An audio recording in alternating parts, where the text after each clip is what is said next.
干啥都先上咸鱼。本节目由神奇的咸鱼独家冠名播出，自适应喜临门呼呼任性睡。本节目由喜临门呼呼联合赞助播出。这一期这个新人演员，我觉得比上一次那个气势会更强了。是，但感觉今天这个演员怎么危机感更强？怎么反正？来下一张啊！这太像了，这一张加油，知道？不要，这样打在这儿。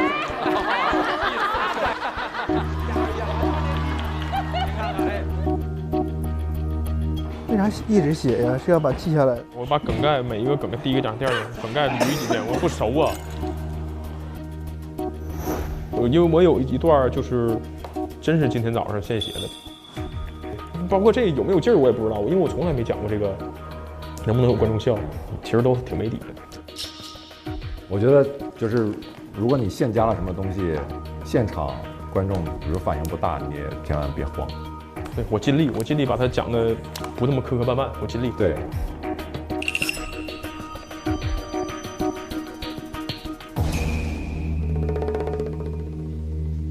那么下面一位，他非常擅长用眼神杀人，这一位就是我们的东北大姐来了。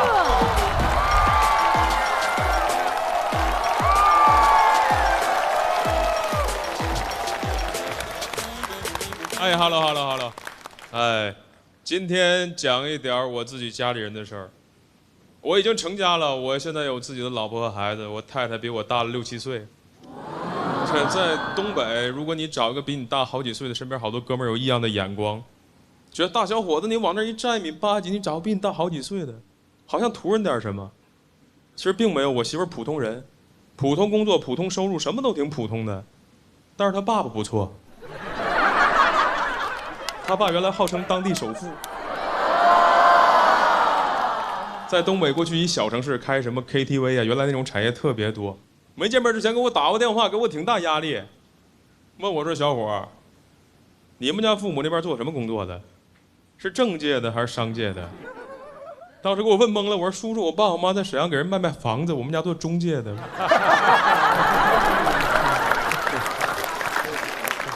我妈其实就是那种标准节俭的东北妈妈，节俭到什么程度？我妈要是下午在厨房做饭，她杀鸡或者杀鱼的时候，她都不敢。舞台上不老说杀字了，咱们今天录节目，把声母去掉，把找个词儿代替一下。杀鸡、阿鱼的时候不开灯，为了省点电费，暗杀。暗熬。你们严谨啊，严谨。但我媳妇介绍我岳父的时候，说他爸爸原来在这片啊，其实是东北挺有名气的。我说怎么个有名气？他问我你听没听过一句话？过了山海关，就是赵本山。我说你爸是赵本山啊？他说我爸外号山海关。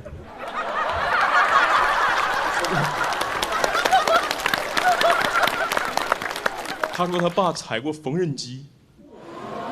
我说你爸是裁缝啊？他没说话。我说你爸不能是蹲过巴黎子吧？他没有正面回答我这个问题。他说那你会爱我吗？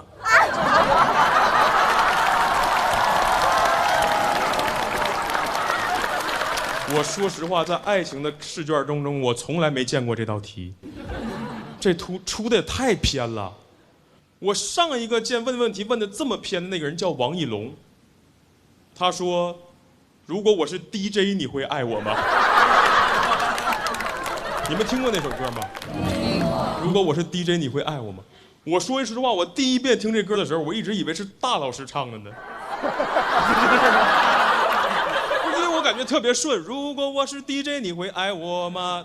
滴滴答滴滴答。认了，这俩歌差了10几年了，没事。我毫不犹豫说，我说我会爱你。他说，那如果我大爷？我说你等一下，没有人这么问问题。如果我爸和我大爷，还有你妈和你大姨同时掉水里，你救谁？谁会这么问问题？如果有人这么问问题，我当时就会说，我救你大爷。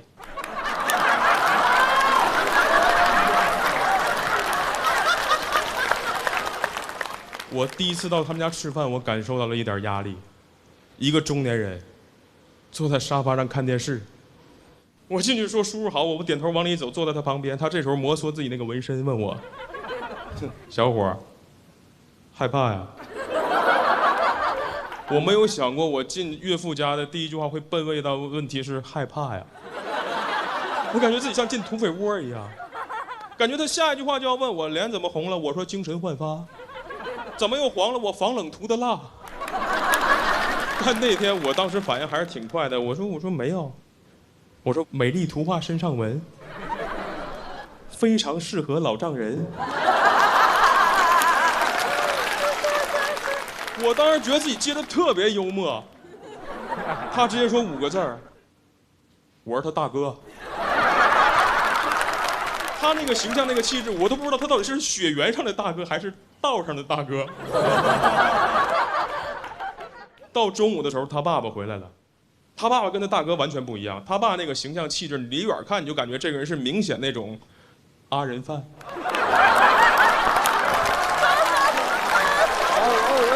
厉害厉害厉害厉害厉害厉害，可以可以。我吃饭时候我不抬头，我右边坐着他爸爸，左边坐着他大哥，我就低头吃我自己的。他爸挺关心我说怎么小伙，脑袋疼啊？我说可能有点头疼。他说没事我给你摁。他爸爸过来帮我揉太阳穴，越揉越难受，越揉越难受。他爸给我揉太阳穴，这么揉。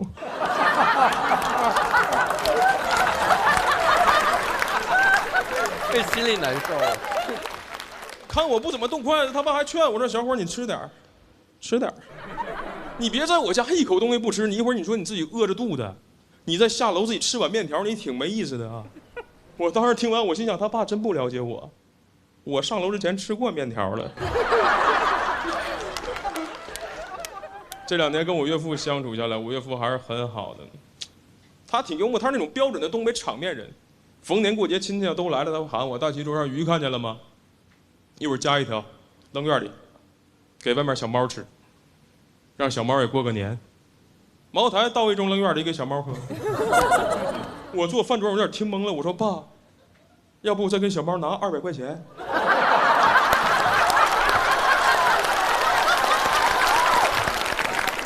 太要面了。婚后我才知道，我岳父真是个裁缝。之前就是怕我欺负他姑娘，跟他哥一起装社会吓唬我。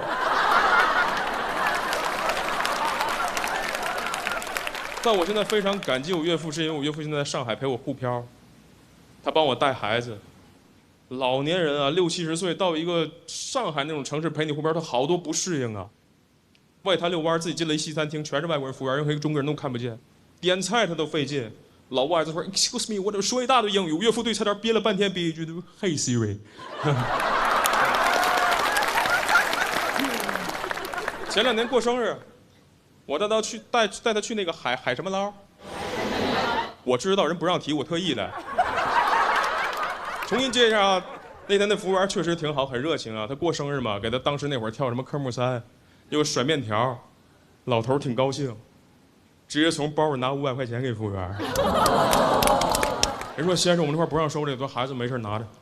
说先生，我们这块真不让收，孩子没事你拿着拿着。我姑爷，东北看小猫给200。人说先生不是钱多钱少，我们这块不让收这，说孩子没事你拿着。你要实在过意不去啊，你不行再给叔来点别的服务呢。一句话给服务员说懵了，上门口给他做了个美甲。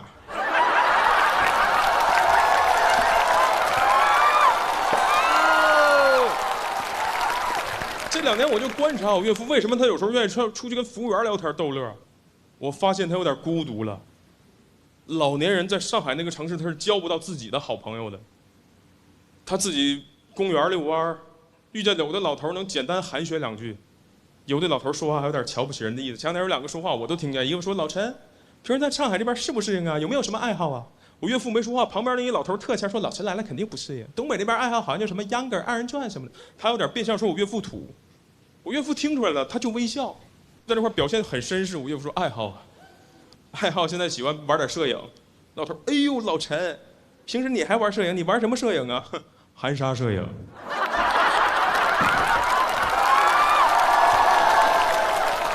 讲到这儿了，谢谢大家。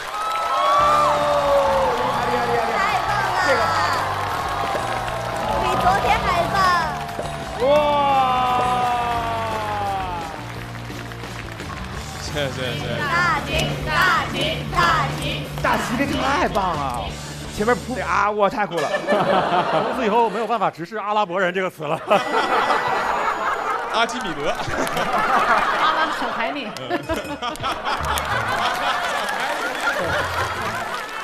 都是长阿人。不能再啊了，然后那个再啊会儿吗？会发了。阿奇玛，然后那个阿僧啊，然后那个不是。您倒劝劝自个儿啊！您说这话往心里去呀！党委，对吧？哎，我觉得这个里头太深，因为你最开始说那阿跟沙的时候，我们还说这个没必要啊，后边的层层递进，哇，太精彩了，真的好棒，超级的精妙。对，它节奏非常稳，就能靠这么娓娓道来的这种语态，然后让大家这么笑，真的很难得。很厉害，而且他今天在台上的状态，我感觉有那种瞬间，你就觉得这就是我们去平时开放麦的那种稍大一点场子那种酒吧。对，我现在就是做这个脱口秀酒吧的，在北京干杯。啊，已经做到了3个，是不是？啊，对，这黄了。怪不得今天做造型的时候说给他来点稍微就是活泼一点的，他说不，我就得这个造型。我说哦，一下听了就明白了。而且我觉得特别奇妙的是，因为他长得很凶，然后他讲一个他被吓成那样的段子，就让人觉得他特别的可怜。我刚才没摁这个，我怕我说这上面这玩意儿再给他 PTSD 了，4个人都朝着他这样，一会儿他投降。其实我岳父这个人是他微笑起来就很面善，他要把脸绷在那儿的时候，他就很严肃很吓人。他长得挺像于谦的。难以想象，于老师做错了什么呀？你岳父听过这个段子吗？我从来不讲，岳父只要来了的话，我就换段子。但是今天岳父来了吗？你看谁来没有？没有，不能带他来，他有他的，他带孩子呢，他还得。哦，其实我想问一下，因为小鹿姐结婚了，对不对？大老师结婚了啊，对，那你们见对方家长吗？见。什么意思？都躲着，说家长进人家以后都这么进去吗？我提一个问题，给我提成这样。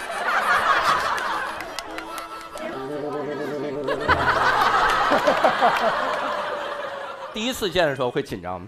我第一回，因为我很少喝酒，真的很少喝酒。然后呢，但是陪我岳父得喝一点，他想喝。然后呢，喝完一点就感觉特别难受。然后我就去那个厕所，赶紧吐完了之后，然后擦嘴，擦特别好，擦到脸上。我刚一出来，我岳父说：“你是不是吐了？”我说什么？我没有啊。他说：“你看你鞋。”哎呦，擦的身上特别干净，没看鞋。你看这鞋。当时不是洞洞鞋吧？洞洞鞋那也还有。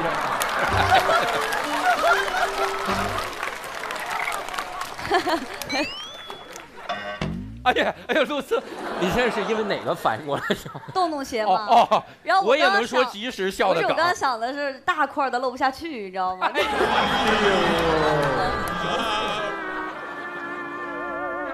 嚼碎了漏的。不是，得看大老师那天消化的。哎呦喂，您啊也少录这样节目，成长太快了，太厉害了。好嘞，感谢我们的大千，厉害！我太喜欢大齐这个包袱，他比如说阿跟沙。然后就这么点破玩意儿，最开始以为是说的有问题，然后但后边其实他一直在用这个当底儿一直推，就是他不是直接出的，他又会让你觉得听完之后也非常爆笑，之后但是回去会想，哎，这人就有点意思。大齐，我觉得前途无量，哎，大齐，最近大家都在交换烂梗，你有没有好玩的？咱俩交换一下。那我找一个，我妈现在眼神不行了，穿针都穿不过去了。每次我爸帮她穿针，她都笑得特别高兴。为什么知道吗？为什么？因为认真的男人最有魅力。哥们儿，你这太烂了，我给你来一个吧啊！小的时候，我爸总是不回家，我爸总是喝酒，我爸总是打我。你知道我把这记下来算什么？算原生家庭创伤，算霸总文学。你这才烂呢！哎，我这儿有一个含金量特别高的梗啊。为什么闲鱼的卖家说话都很大声？为什么？因为卖掉了，说话就得大声。哟，你这个好，我得拍下来挂在闲鱼上赚钱回博学。不是，闲鱼上梗也能卖？神奇的闲鱼上啥都能买，你看，有卖野生奥特曼，有卖树叶鸡蛋壳，还有卖各种技能，哎，卖关子。你这么棒的梗，拍上去就有人买。哎，你看，被直拍下秒了吧？真被拍了。小鹿爱吃草莓，你这不会是鹿姐拍的吧？跟咸鱼一样有神奇的眼光，能 get 到我的梗。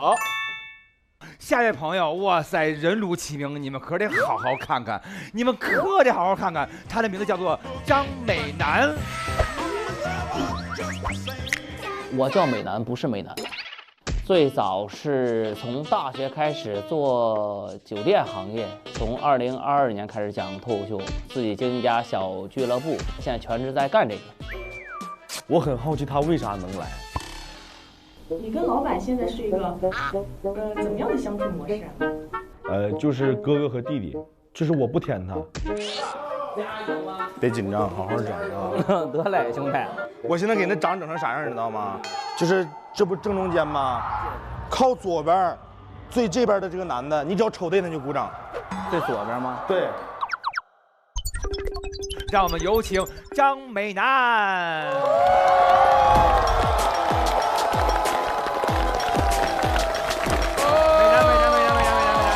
哎呀，这范儿可以啊！哎呀，你有这上来的。Hello， 大家好，我叫美男，欢迎你们。谢谢各位，叫美男啊。哈哈哈哈。诈骗什么意思？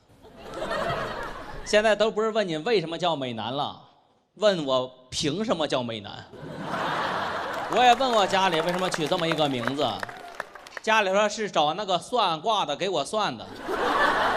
真美啊！算的不准，所以说不要相信那些算卦的、算命的啊。我之前也碰到一个算卦的，那个算卦的手里举着一个大牌子，上边写着10块钱，不用说话就能知道你姓什么。有人见过吗？有。我说这也太神奇了啊！他能知道我姓什么？我就给了他10块钱。他就拿出2张纸啊，给我来回看，最后真的算出来我姓张了。到今天我都没有想明白，为什么我要花10块钱知道自己姓张。后来我朋友跟我说，你一开始给他微信付款是吧，就显示你姓什么。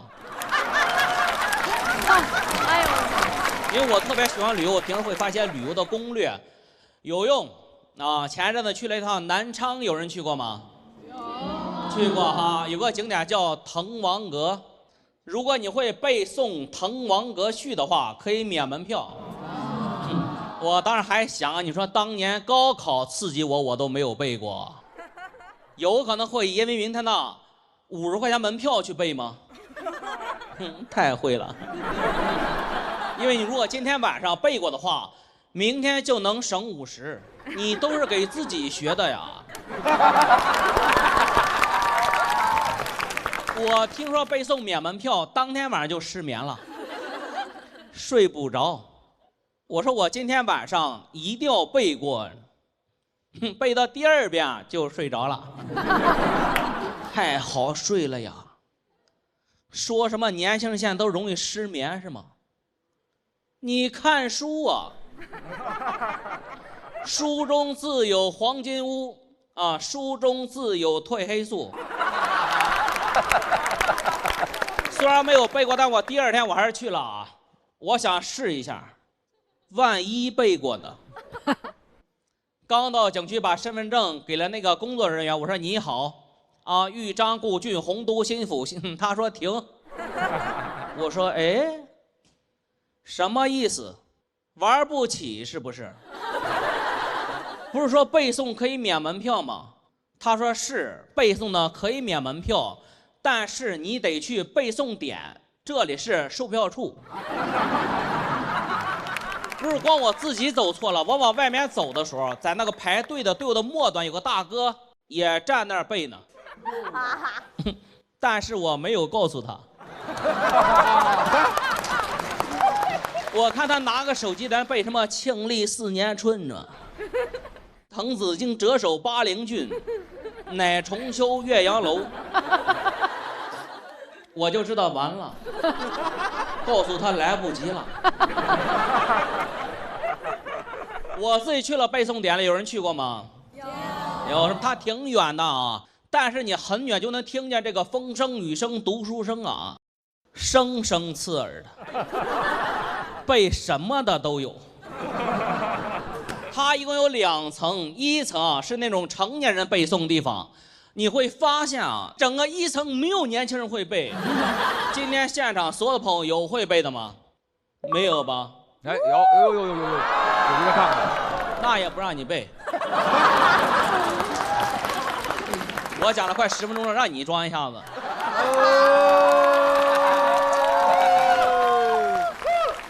就没有。我发现一个大爷年龄非常大了，我说大爷，你会背吗？大爷说，我会默写。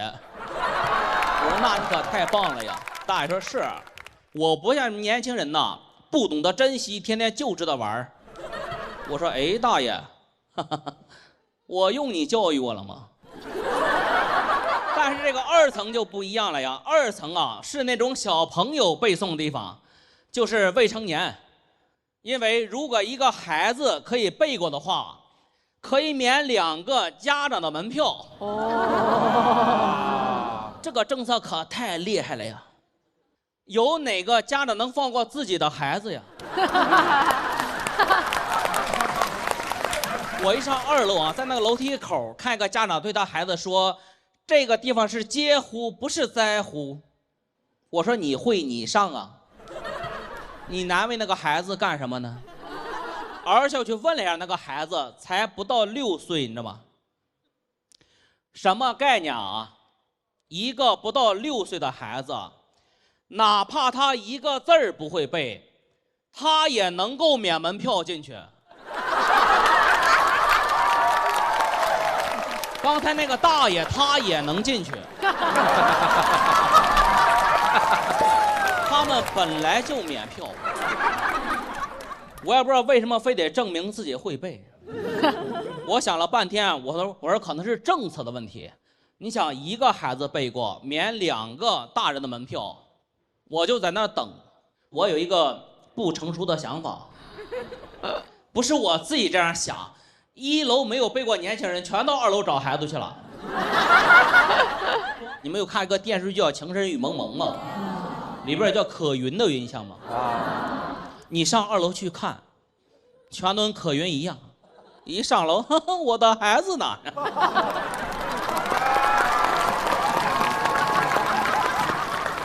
哎，后来真的让我抓到一个啊，一个小男孩自己去的，11岁，上去没有5分钟就背完出来了。我说，哎，兄弟，我说你能带我进去吗？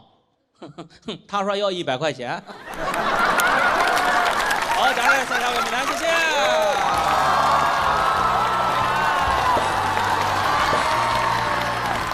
等一下，我有造型啊，我有造型。你有造型？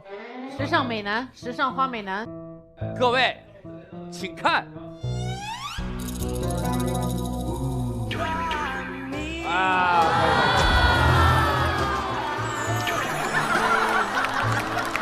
很棒，很棒，很棒。因为他今天进造型室的那个诉求就是他觉得他发际线有点高，我就给他整个刘海儿。哎，我觉得非常好。但是为什么没有这样上来？他们说这有点像制片人上来了。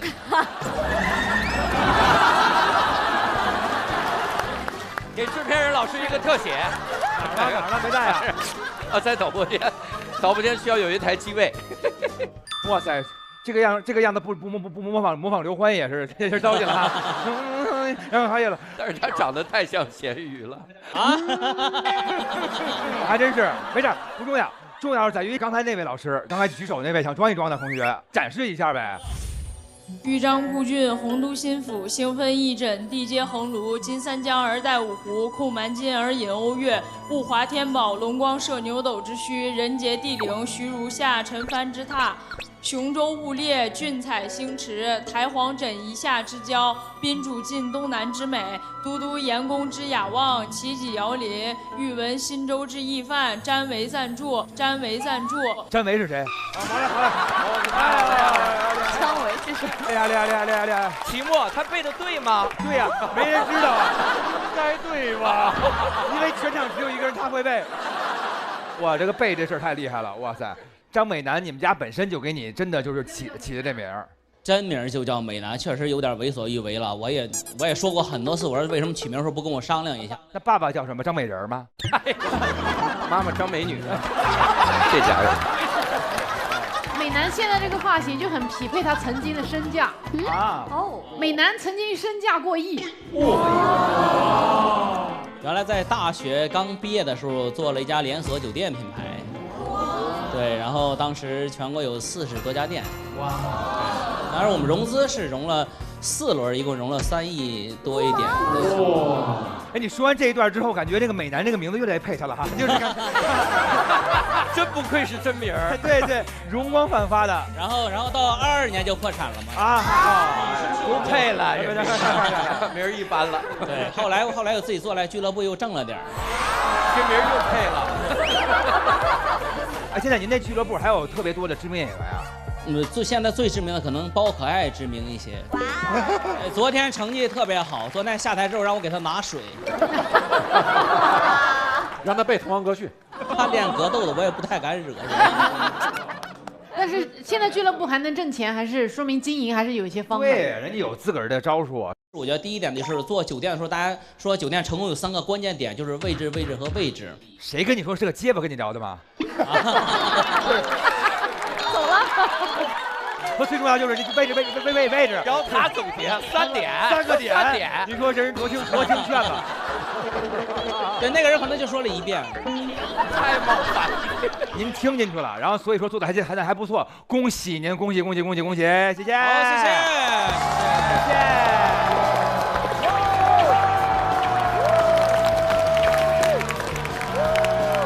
又不是地上根本就没有男的。老板反映说，到场上发现第一排第3个不是他。不是他没记住。又不是地上根本就没有男的。我说的是第一排最左边内行的那个最靠右边的这个人。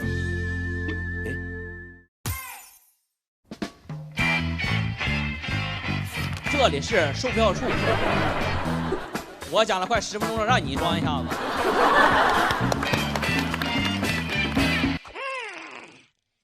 吴鼎，我已经做完造型了。哎呦，那我也来搭配一下吧。露丝老师，我觉得我这个穿搭缺一个点睛之笔。是的，因为你现在整个注意力都在这个黄色鸭子上。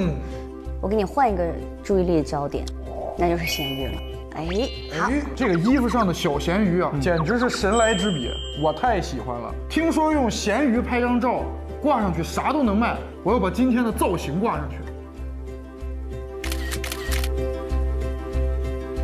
这你得感谢神奇的咸鱼，也是让你吃上穿搭博主的饭了。太好了，那露丝老师我们就先走了。好，走了，拜拜。好嘞，那么下面这一位就是我们今天的最后一位演员啦。兄弟，这么多年挺不容易，对吧？兄弟，我给你找个好地儿，咱们来一会儿。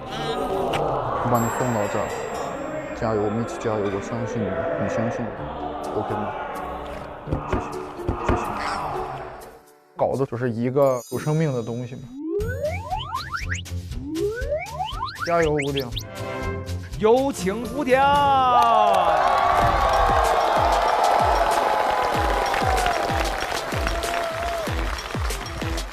哎，大家好啊，很开心啊，最后一个了，怎么样？累不累？朋友们累不累？累啊！现在属于是张艺兴老师来了，累啊！这是大张伟给我设计的开场段子，这是他给我设计的开场段子。栽赃不是这段，我说我不讲，他说这累。他还给我设计了一个太羞耻了，我说我都不太好意思讲啊。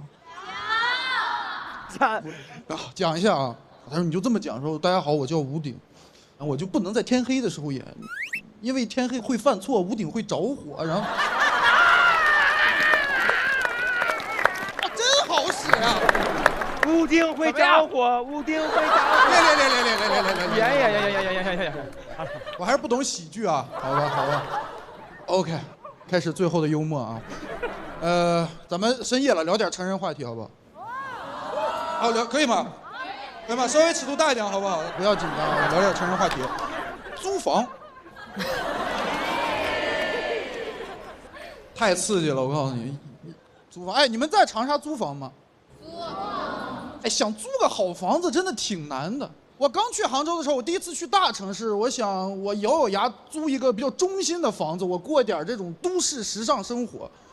我住了没几天，我发现我们小区楼下有人办白事儿，办白事，跟我老家农村那种一模一样。我不知道你们有没有见过，就有人去世了，然后找一堆乐队在那儿表演，在那儿唱歌念经，家人站底下看他们唱歌念经。我说这跟 live house 有什么区别？啊，你唯一的区别就是有个人没有 live。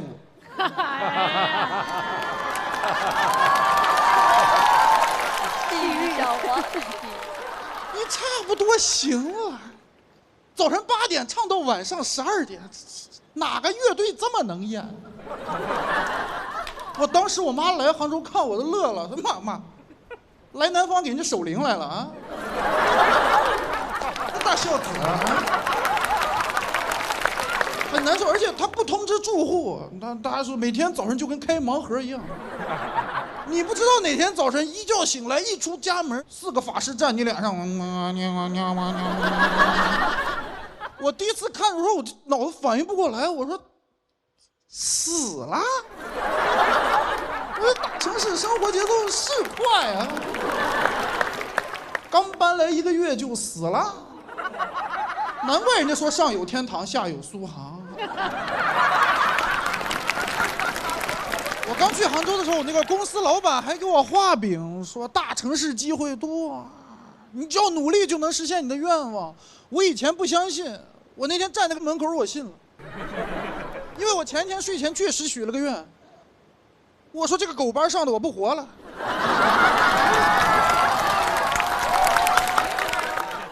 就偶尔一次咱们忍忍就算了，你1个月办3场是不是有点欺负人啊？3场连着办。我头一次看见办白事翻台的，就那个灵堂不拆，和尚也不走，换家人们。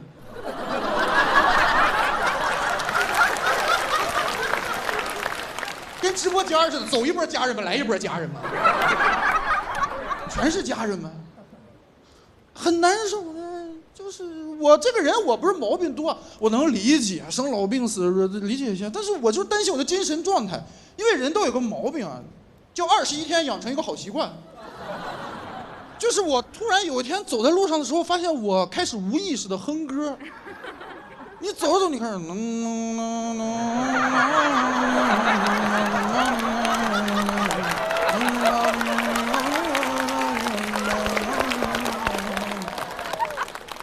每天不洗澡也觉得自己很干净啊。最难熬就是第7天，第7天就开始就烧纸，我就在那看，我看到后半夜我都害怕，我感觉烧那个数量能把人赎回来。最好了，太多了，我就怕看到后半夜那个火腾一冒，老头走回来了。我回来了，他们说交够数了。不信吗？你们没有办法解决，你很难解决，因为这种事情确实你要尊重人家一下，也没有人敢很严厉的驱逐。我去跟他们聊过，我说那个不好意思啊，咱们我就是能不能就是照顾一下，他们就态度很好，就是道歉也不解决。他说那个小施主啊，你别生气，你别生气，实在不好意思。你这样，他说完从那个放贡品的桌上拿着瓶饮料，说你喝瓶饮料来了。我说这个我就不喝了。他说哎拿着吧拿着吧，这都没人喝过。我说咱也不是怕人喝，他说你拿着吧，你别不好意思，这个外面买不着。零糖饮料喝过吗？零糖零卡更健康，对吧？哎呦，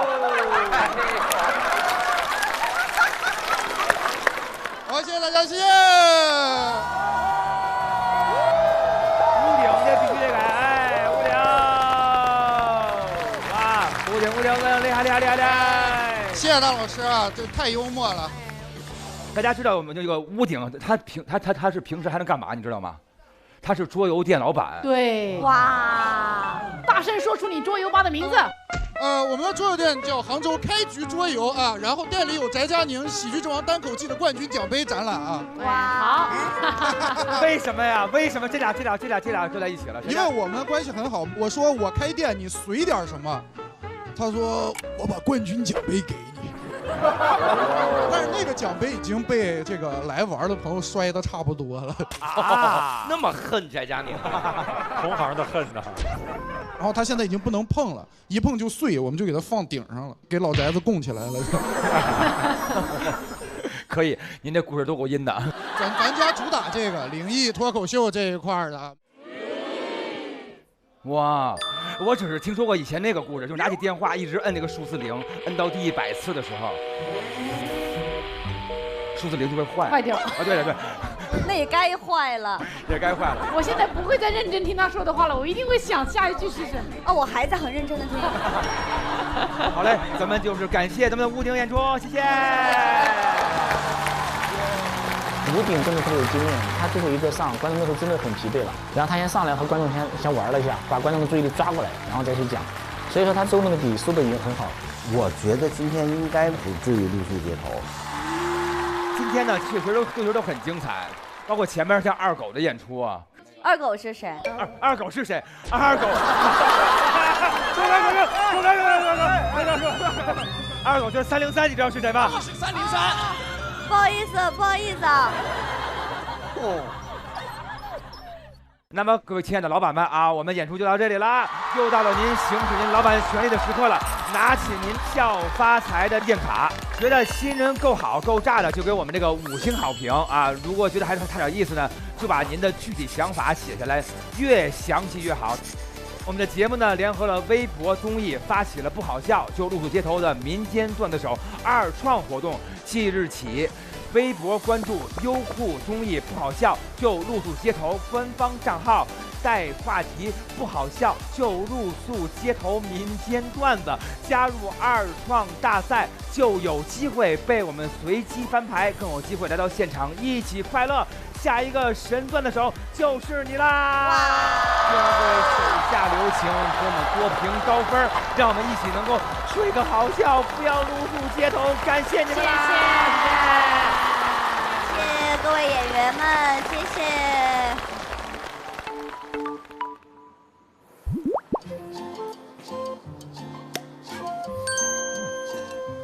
谁在做饭？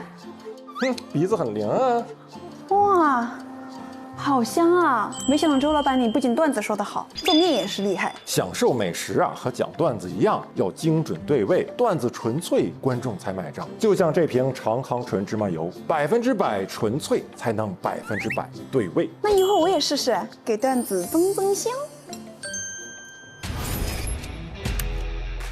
整场演出肯定是非常满意的，因为我觉得每个人都有很炸的点。今天的这个表现稍微有点出乎我的意料，柳3变，没想到他现场可以这么炸，每一句出来大家都很有反应。吴鼎进入到他的节奏里之后，就是一直笑点就轰不停。张美楠她就是节奏是很自如，耳目一新的应该就是大起义，所有人完全被他带入到他营造那个场景当中。张俩是什么感觉？哼，这玩意儿不可能比之前差呀。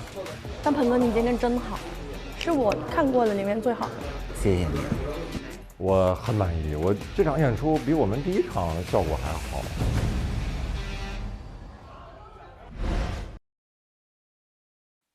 有请我们的鱼头人来送上观众的评论。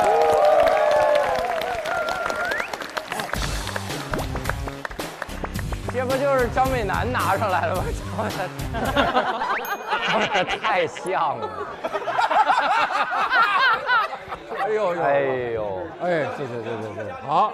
意见卡已经在我们手里了。是的，今天啊，我们这个意见卡怪不着我们天一了，对不对？今天您没上场，哎，然后，不是天一，谁在这儿呢？我没上场，别把我忘了，大老师。肌肉记忆骂人呢，已经傻了，对不对啊？好嘞，行，我们先说一个这个好评吧。啊，得嘞啊，这个必须5星，特别开心，他说笑到肚子疼，没想到露丝这么有梗。哎，今天超级有梗，超级有梗，超级棒。你们对我好善良啊！不是，是真的，你成长超快。露丝今天放飞的非常飞真的假的？接了很多很抽象的话。然后呢？超级棒。对啊，今天你们姐妹这个。像那个老师在上课，然后一直在旁边蛐蛐，根本不管到。粉笔就要扔了啊！然后呢，好嘞，那么期待再次看见露丝，太爱看了，希望您多来。我们也希望，我们也希望。常驻，常驻，常驻，常驻，常驻，常驻，常驻，常驻。我先读个差评啊，这2星啊。中间的比较平，现场气氛有点吊不起来，看困了。哎呦，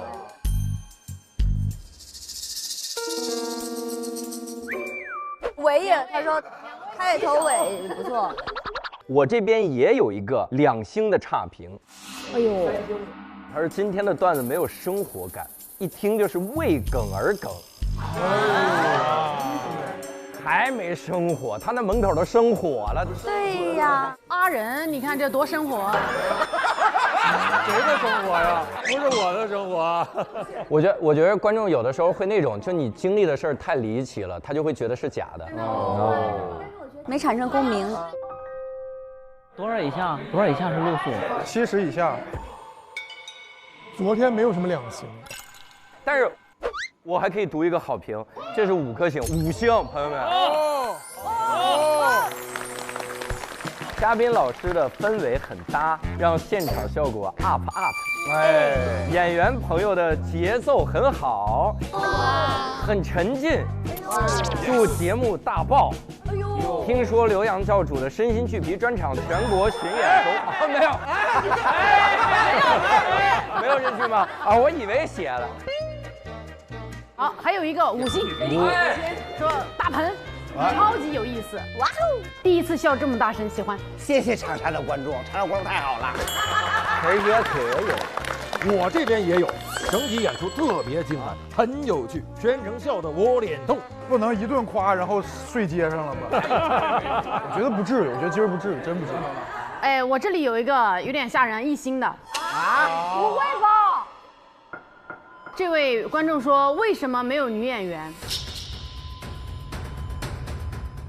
这个确实了，这个我们得认。哎，是真正的就是在脱口秀里面女演员会少一些吗？现在越来越多，但相对多了，我觉得确实相对还是少一些。4、6吧，差不多。4、6，但真心希望对，应该更多人。而且咱们现场观众其实女生也多，然后共情的点会更多一些。对。咱们现在就要揭晓咱们的最终结果了。4星以上到70%才可以睡家里。今天晚上会不会露宿街头？有点不乐观。我感觉就是应该是把所有的差评都已经找到了。对，我感觉整体氛围好。这么说吧，咱们有8。78。80吧，8%。我找个班上吧，你这样我看你吧。那么本场的满意度它是什么呢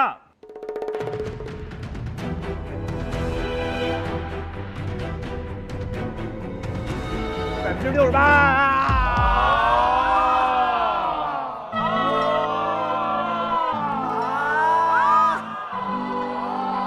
只差2%啊！露宿街头了。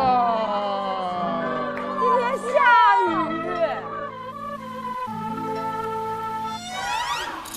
他是不是把百分号写前面了？对呀。百分号写前面，89。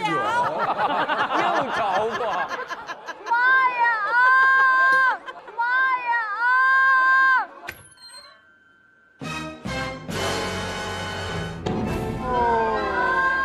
出去！啊，来了！大祥云进来了。我们的露宿街头已经来了。我是感觉啊，好久，哎，怎么说呢，想教主。这时候想起我了，小鹿，你不想教主吗？一起去露营吧。咱仨多久没一起住一块了？露营啊，从来也没有住在一块儿啊。但我想问，我可以露宿街头，但露丝也要露宿街头吗？露丝从来不用露宿街头，因为露丝是捧场大嘉宾，因为今天他没演。你笑什么？你也得去啊！你去了能好，这个地方能睡2个人。我只是一个飞行家，太幸运了。哎，你背上这个伞包是飞行的，你飞行，你到哪一套？到哪一套？飞稳一点啊！大礼包。晚安，马卡巴卡。哎，你把你巡演的海报做成这个。对，来一张。也太身心俱疲了。来吧，各位少年们，走起来！拜拜，拜拜。别走啊！别走！别走啊！别走！我第一次认识什么叫欢送。好日子，你家的是个不能忘，今天是个好日子。哎，我天！好冷啊！我的天哪！不是最近长沙最冷的一天吗？今天都哈白气，你看，是不是哈出白霜？也太冷了。哎，就在这儿搭不就完了吗？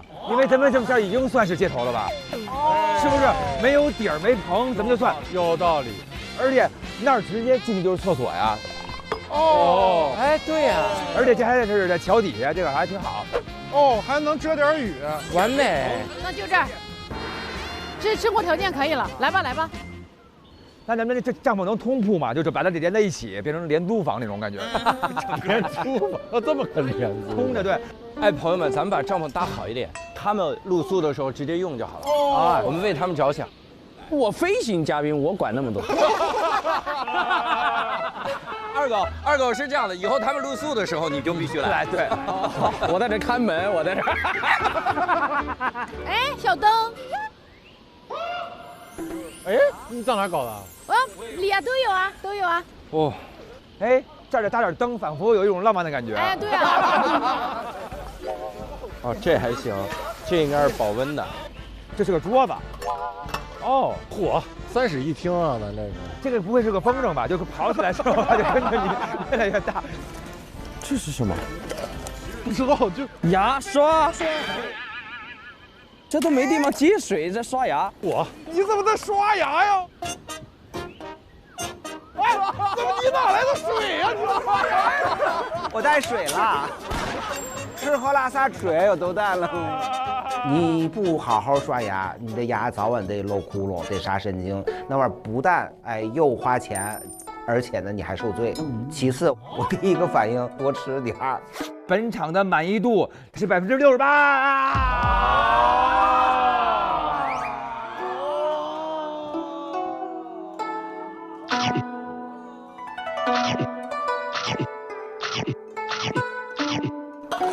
这个好，我们先吃，吃完再要。太讲究了。哎，你看看这个已经，哎呦，睡着了。晚安，马卡巴卡。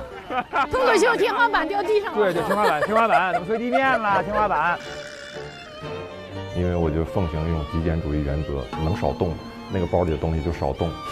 发现确实有点动头。不是，这弄个灯吧，别走过踩着你。没事，我会喊疼。不是，周老板，我给你搭一个，我不忍心你睡外边。它像一个菜，咱俩给它罩上。你防苍蝇的。对，你这样就变成魔术了。哎，周奇墨，我整没了。真挺温馨的，行业从来没这么团结过。我上2天这个节目，其实我会觉得非常开心，因为我算低能量人群，就是我能从你们的情绪里面，你吸取了能量。对，我会有能量，而且是发自内心的觉得很开心。然后，而且我会觉得我听到了因为我前段时间去卖小吃摊儿，我就是想要听各自各样的人的生活和故事。我会觉得脱口秀演员有点像我们的嘴替，是的，就是说出很多不同的人的心声，跟他在那一刻会觉得是不是只有我一个人这样想？可是当脱口秀演员说出来那一刻，他会觉得说原来这么多人都是这样想的，对，所以其实，在那一刻我觉得就是共鸣，很重要，这个真的很重要。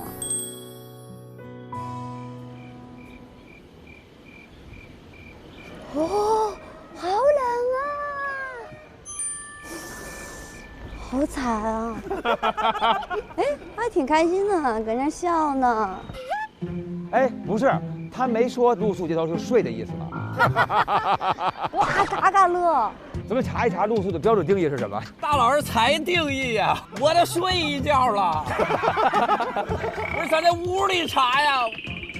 你看看，哎，露丝，露丝来探班了。我给你们带那个保暖衣啥的。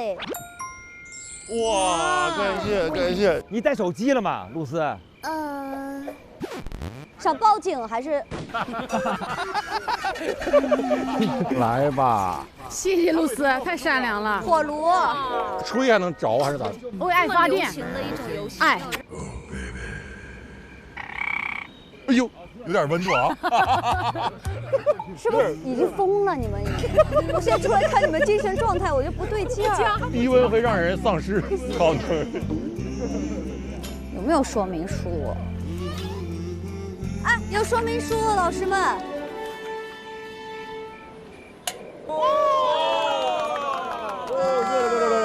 谢谢露丝，谢谢露丝送的温暖。哇！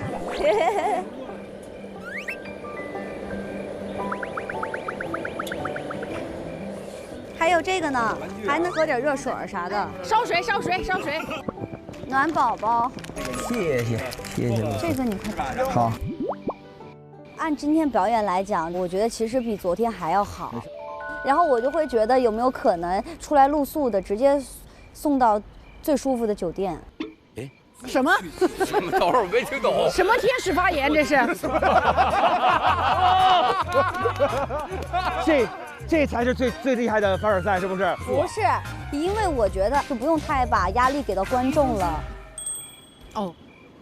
哦，比昨天好，是不是您感觉？我觉得比昨天好。那让昨天的他们来录是不是？昨天也有我呀。那你不动了？那我就常住这个地方，有演出我就进去演，演完我回来歇着。反正我觉得今天真的挺好的。谢谢露丝，谢谢露丝送的温暖。辛苦了，辛苦了。告诉俺妈，俺不是孬种。行，走了。来吧，所有兄弟们，咱们入睡了。我们不好笑，已经在露宿街头了。接下来的飞行嘉宾，不管你是谁，跑啊，跑啊，跑啊，跑！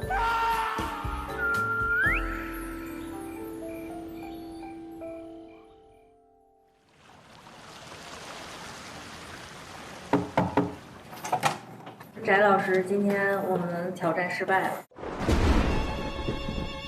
那走吧。哎呀，你别说，这景色不错，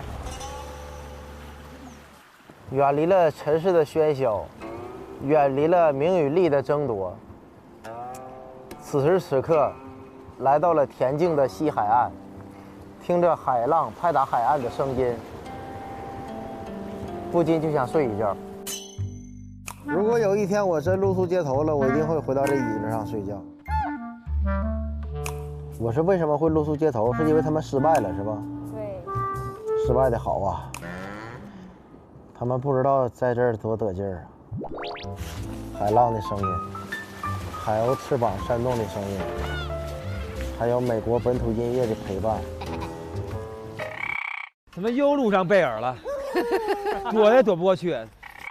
我得意的笑，得意的笑，笑到红尘人不老。哎呀，什么脱口秀，什么舞台，什么名啊、利呀，在一阵阵海浪当中都洗发没有了。Good night， 希望鸟别往身上拉屎。想来线下看选手们的演出吗？打开大麦 APP 搜索“不好笑就露宿街头”，进入线下演出许愿活动页，关注你喜欢的演员，并许愿你想看的演出城市，选手们可能就会来到线下演出现场哦。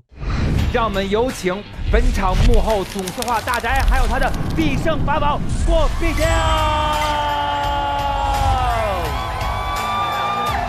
您为什么一直朝这边？因为是喜欢向左，对不对啊？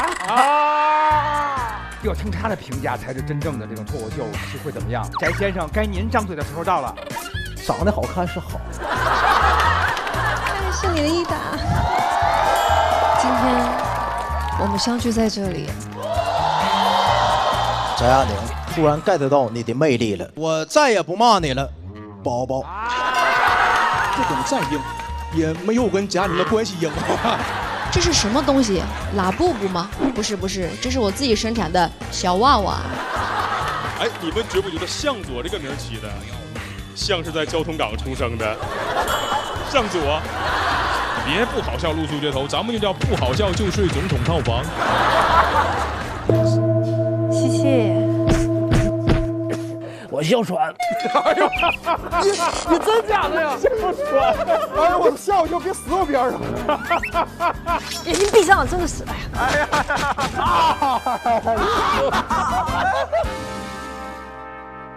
嗨，大家好，欢迎来到露宿街头也要笑。当然，今天在现场呢，依然是没有上场的嘉宾。为什么老是不叫我上去啊？女演员都留下来吃果盘了。呸！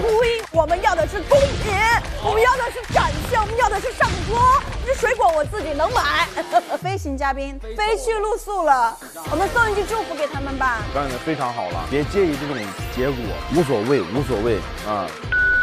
哎，不是，没有心啊，其实。哎呀，谁没得吃？你怎么这样？不好笑就露宿街头，每周6中午12点更新。SVIP 用户可提前看下集 ，VIP 每周6、周日分天更新，非会员自周2、周3 12点免费观看。SVIP 用户每周日加享衍生、嘉宾精编、段子纯享版等精彩内容。每周日中午12点 ，SVIP 用户解锁露宿街头也要笑衍生节目，看脱口秀演员们更多爆笑互动。每周1至周4不定时掉落笑街微博精彩花絮等你来看。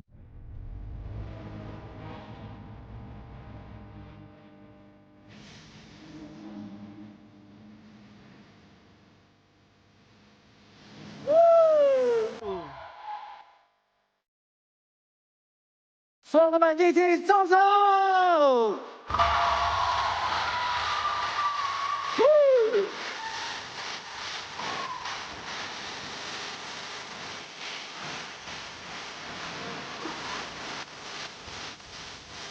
上起往上起的下的自己，到不这儿，到不这儿，到来我没关系。你从这儿往这边上，往这边厉害厉害就不见。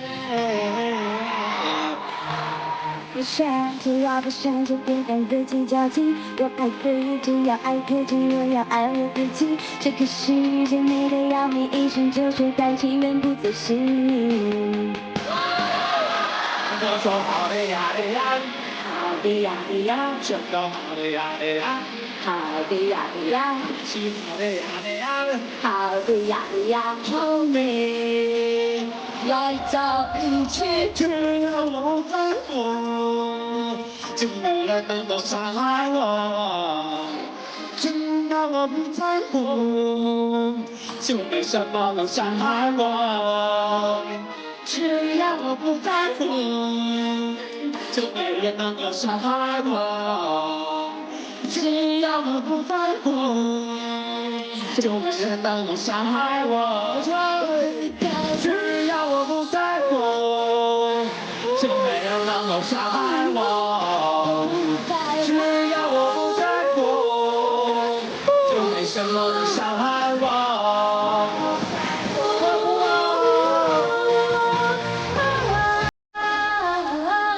我不在乎。